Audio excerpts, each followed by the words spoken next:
দেখো বন্ধুরা, আমি আর আমার বন্ধুরা দুজন মিলে বেরিয়ে পড়েছি। আমরা যাব বনগাঁয়। বনগাঁয় ওখানে সুভাষ বাবার আশ্রম আছে। সুভাষ বাবার আশ্রমে আমার এই বন্ধুটা নতুন একটা বাইক কিনেছে, সেই বাইকটা পুজো দেওয়ার জন্য যাব। তারপরে দেখো, আমরা রাস্তায় যেতে যেতে কিছুটা দাঁড়িয়ে নিলাম, এক জায়গায় রেস্ট নিচ্ছিলাম। তারপরে আবার যাওয়ার পথে কিছু কিছু ভিডিও করলাম, তাই তোমাদের সামনে সেটা তুলে ধরেছি। তারপরে আবার আস্তে আস্তে এক জায়গায় দাঁড়িয়ে পড়লাম, দাঁড়িয়ে পড়ে আবার একটু টিফিন করে নিলাম। এই হলো আমার বন্ধুটার বাইক।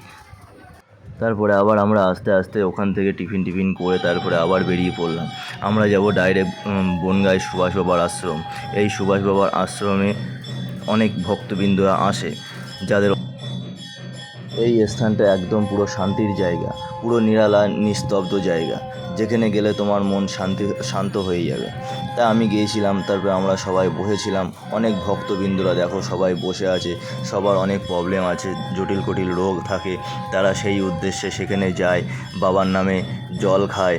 তারপরে 8 বার বাবার নাম করে জল খেলে অনেক রকম প্রবলেম সলভ হয়ে যায়। তারপরে কোনো এই বাবার নাম করে ধুলি টানলেও অনেক রোগ সেরে যায়। এই বাবার মূর্তিও এখানে আছে, আবার এই বাবা এখনও বেঁচেও আছেন।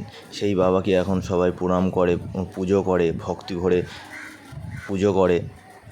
তোমাদের যদি এই বাবার আশ্রমে যাওয়ার ইচ্ছা হয়, তাহলে আমি বলে দিই, বনগাঁ স্টেশনে নেবে, ওখান থেকে বলবে সুভাষ বাবার আশ্রমে যাব। ওখান থেকে অটো বা টোটো করে 15 টাকা কি 20 টাকা ভাড়া নেবে, তোমাদের এই আশ্রমে পৌঁছে দেবে। তোমাদের যদি ভালো লাগে, কারোর যদি কোনো প্রবলেম থাকে, তোমরা একবার গিয়েই বাবার আশ্রম থেকে ঘুরে আসতে পারো। আমি গিয়েছিলাম, আমি গিয়ে খুবই ভালো মনে করলাম। খুবই গ্রাম্য এলাকা, খুবই ভালো লাগলো। তারপরে ওখানকার শান্ত পরিবেশ, নিরালায় থেকে আমারও খুব ভালো লাগলো। আমি কিছুটা সময় কাটিয়ে আসলাম, খুব ভালো লেগেছে আমার। তাই তোমাদের উদ্দেশ্যে এই ভিডিওটা করলাম, করে তোমাদেরকে আর কি দেখানোর জন্য।